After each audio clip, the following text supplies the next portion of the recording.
Bonjour à toutes et à tous et bienvenue sur votre chaîne YouTube académique Canal Bimer.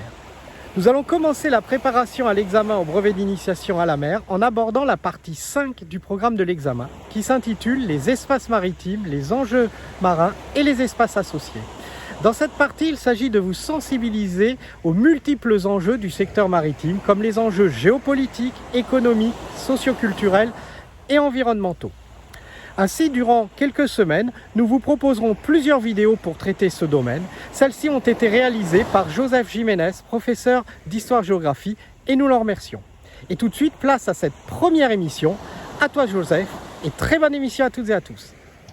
Bonjour, nous allons entamer toute une série d'animations sur le domaine 5, les espaces maritimes, le milieu marin et leurs enjeux. Alors, j'ai découpé ceci en plusieurs parties qui seront systématiquement suivies d'un petit quiz de 5-6 questions environ pour s'entraîner. Bon courage à vous, j'ai essayé de faire ça de façon la plus ludique possible. Voilà, allez, courage, on va démarrer. Alors voilà la totalité du domaine 5 qui a été découpé en plusieurs animations pour faire quelque chose à peu près de même durée. Donc vous avez les différentes sous-parties de ce domaine, les enjeux géopolitiques, qui est un domaine très vaste, les enjeux économiques, qui est bien complet aussi, les enjeux socio-culturels de ce secteur et les enjeux environnementaux. Alors cette première partie que nous allons faire, cette première animation, est sur un seul point, sur les enjeux géopolitiques et plus précisément la convention de Montego Bay et la création des zones économiques exclusives. Alors pour commencer, avec 361 millions de kilomètres carrés, c'est-à-dire presque les 3/4 de la surface du globe, 85% de la population mondiale vit à moins de 500 km d'un virage, et 85% des États ont une frontière maritime. Donc les mers et les océans jouent un rôle essentiel dans la mondialisation et dans la géopolitique mondiale, et ce de plus en plus, nous le verrons. En reliant l'ensemble du globe en un seul système océanique mondial, donc ce sont des enjeux géostratégiques majeurs actuellement dans l'affirmation des puissances. Alors d'abord un petit peu d'histoire. Très tôt, certaines civilisations ont essayé de s'approprier des mers. Par exemple, les Romains, s'approprient la Méditerranée, Mare Nostrum, notre mer, donc en font un lac romain en quelque sorte. En 1494, c'est un premier partage, on pourrait dire, des océans et des terres, puisque le traité entre l'Espagne et le Portugal de Tordesillas crée une ligne au milieu de l'océan Atlantique qui dit que tout ce qui est trouvé à l'est, c'est plutôt au Portugal, d'où le Brésil en Amérique du Sud, et tout ce qui est trouvé à l'ouest de cette ligne sera une zone espagnole. L'Europe va dominer grâce à sa maîtrise de la navigation, la haute mer, à partir du XVIe siècle jusqu'à la fin du XIXe siècle, à travers la mise en place par exemple du commerce triangulaire entre l'Europe, l'Afrique et les colonies américaines avec la mise en place de l'esclavage. On va se rapprocher un petit peu de nos jours, mais avant d'entamer la conférence de Montego Bay et la création de la zone économique exclusive, on va voir qu'en histoire, on s'est souvent interrogé sur le partage des mers. Donc depuis les disputes juridiques entre le Hollandais Grotius au XVIe, XVIIe siècle et l'Anglais Sheldon sur le statut des approches littorales, on se pose un petit peu des questions entre la liberté de naviguer et l'idée de mer fermée. Alors le Britannique Sheldon, dans son ouvrage Mare Clausum, qui porte bien son nom, il défend l'idée de la souveraineté de la couronne britannique sur les mers environnantes, donc l'appropriation des mers. A l'inverse, Hugo Grotius, il défend le principe de Mare Libertum, c'est-à-dire qu'il défend l'idée que par nature la mer appartient à tous. Et donc finalement c'est quelque chose de très moderne, puisque de nos jours encore, des pays se disputent entre ces deux théories assez modernes finalement pour l'époque. En 1890, un amiral américain, l'amiral Mahan, publie un ouvrage fondamental sur le pouvoir maritime et l'influence du pouvoir maritime. Lui aussi, il va marquer un petit peu son époque avec ça. Après la création des Nations Unies en 1945, il y a eu toute une série de conférences un petit peu pour essayer de mettre des règles sur les mers et océans. Alors en 1956, donc, on commence des discussions qui mènent à la signature de 4 traités, 4 conventions de Genève, en 1958 sur les mers et océans. En 1960, aucun nouvel accord n'est signé, c'est considéré comme un échec. De 1973 à 1982, cette fois, ça va être un succès, on mène des discussions qui sont très longues finalement devant, qui vont mener à la Convention des Nations Unies sur le droit de la mer, CNUDM en abrégé, dite conférence de Montego Bay en 1982. Donc 82, c'est la date où est signée cette convention. Voici Arvid Pardo, qui est un diplomate maltais qui est considéré comme le grand artisan de cette convention. Alors voilà un petit peu cette convention en 2021. Donc vous avez là en différents tons de bleu des pays qui ont signé cette convention et qui l'ont ratifiée. Donc c'est quand même beaucoup de pays dans le monde. Et certains pays ne l'ont ni signé ni ratifié, et comme pays quand même important, on signale par exemple les États-Unis qui n'ont ni signé ni ratifié cette convention. Cette convention donc qui s'appelle parfois Montego Bay, donc ça se trouve en Jamaïque, c'est l'endroit où elle a été signée, le 10 novembre 82, elle est rentrée en vigueur que le 16 novembre 1994, donc 12 ans après sa ratification. Elle a été ratifiée d'abord par 60 États. On était à 157 en 2014, donc de plus en plus d'États ont rejoint les États signataires. Le texte comporte 320 articles et prévoit plusieurs choses très importantes. D'abord, ce texte prévoit l'interdiction pour les États riverains d'entraver le passage dans les détroits et l'obligation de faciliter leur navigation par une signalisation adéquate, c'est l'article 44. On reviendra plus tard sur cette importance des détroits.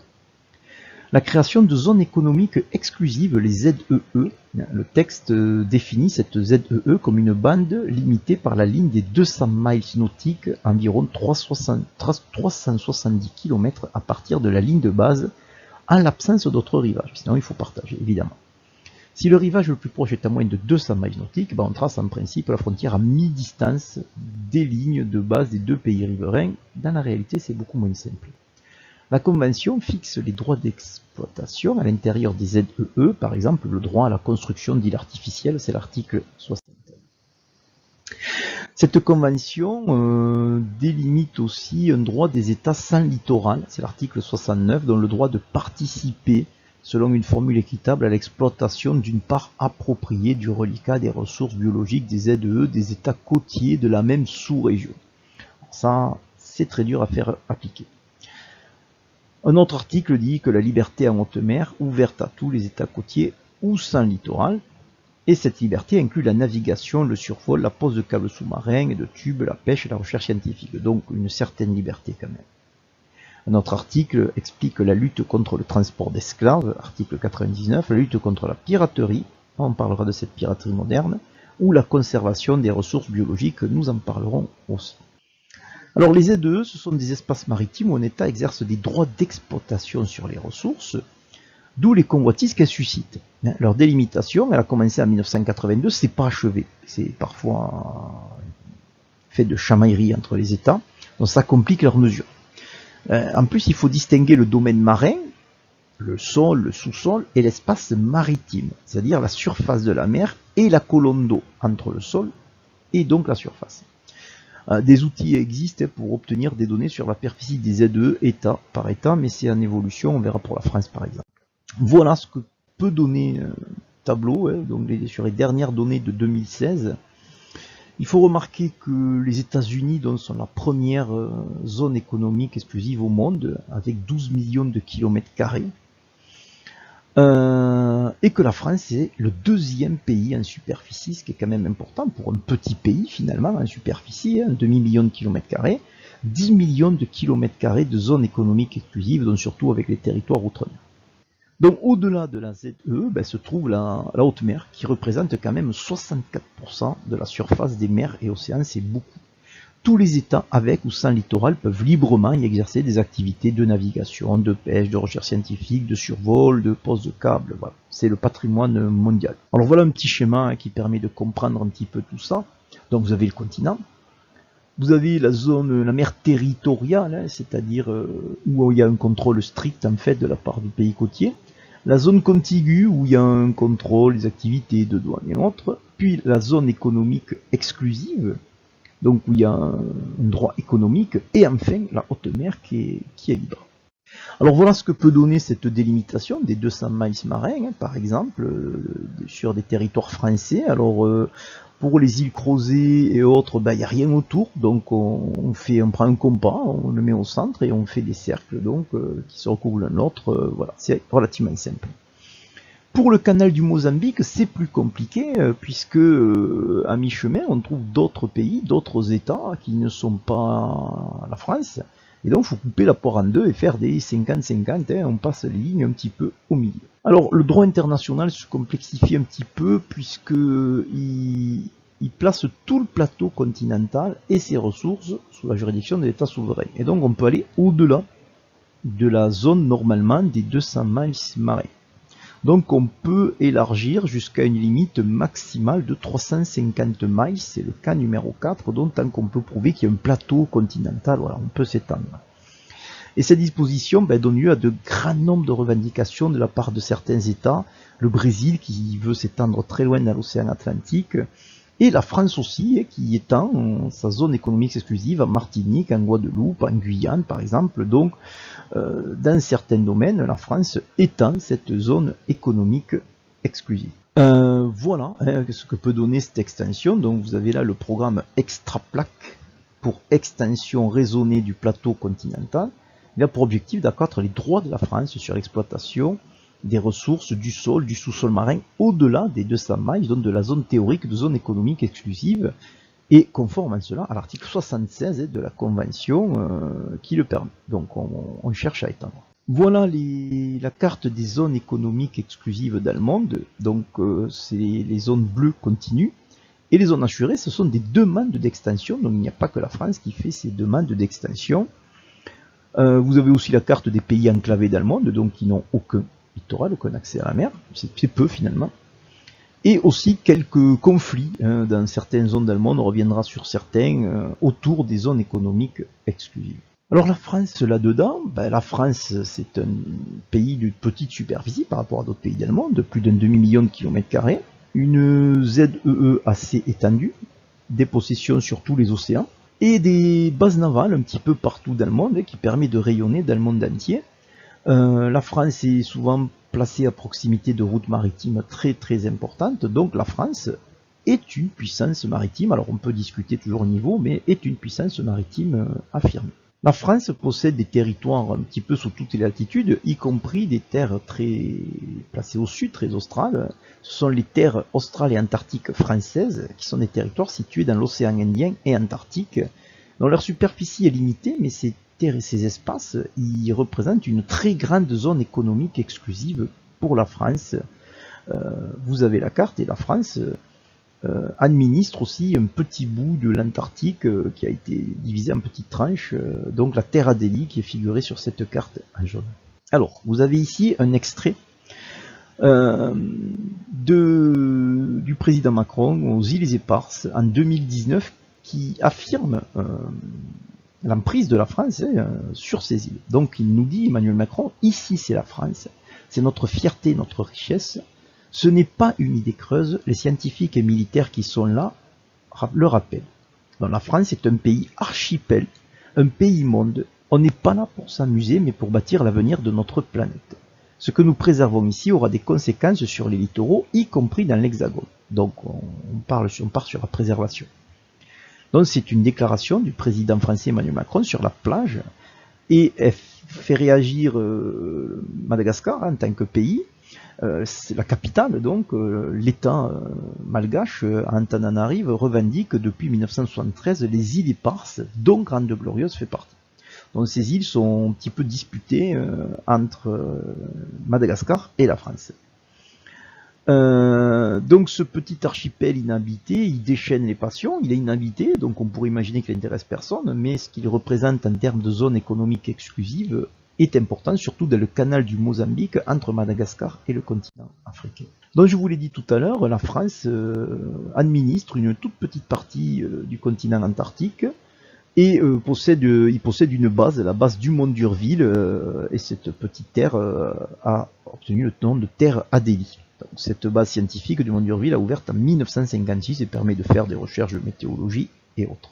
On va finir cette partie sur les discordes un petit peu entre un objet de discorde entre la Slovénie et la Croatie.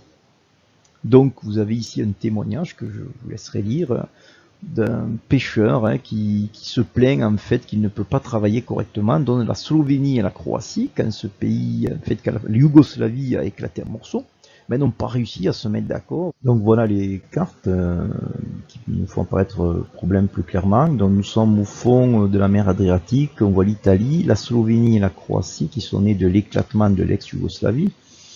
Et en fait, on voit qu'il y a les eaux italiennes, les eaux slovènes, les eaux croates, et qu'en fait la Slovénie n'a pas accès aux eaux internationales, et donc elle dispute à la Croatie un espace maritime pour avoir accès à cet espace maritime international. Merci de votre attention. La prochaine vidéo sera sur les flottes, la marine de combat, la dissuasion nucléaire, et avant ça, quelques petites questions d'entraînement. Bon courage à vous. Alors, première question, quelle surface du globe occupe mers et océans? Donc, proposition A, 61%, réponse B, 71%, réponse C, 77% et réponse D, 81%. Je vous laisse un petit moment de réflexion.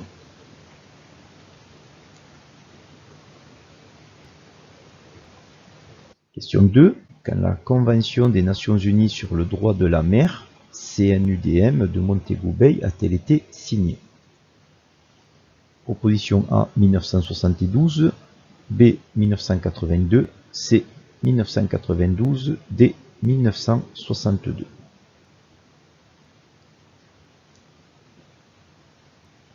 Alors, question 3. Quel est le nom que la conférence de Montego Bay a donné aux zones de souveraineté des États sur les parties proches du littoral? Proposition A, zone d'exclusion économique. Proposition B, zone d'excuse économique. Proposition C, zone économique exclue. Ou proposition D, zone économique exclusive. Je vous laisse un petit moment de réflexion.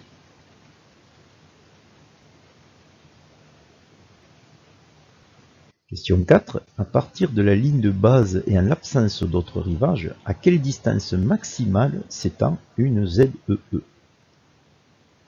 Voilà les propositions, 100 miles nautiques, 200 miles nautiques, 270 miles nautiques ou 370 miles nautiques.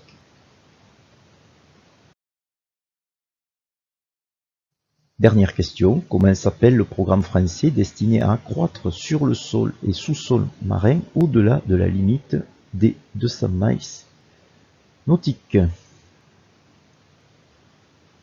Réponse A, c'est le plan extra-plaque, le B, extension, le C, extend ZEE et le D, extra ZEE. Je vous laisse quelques instants.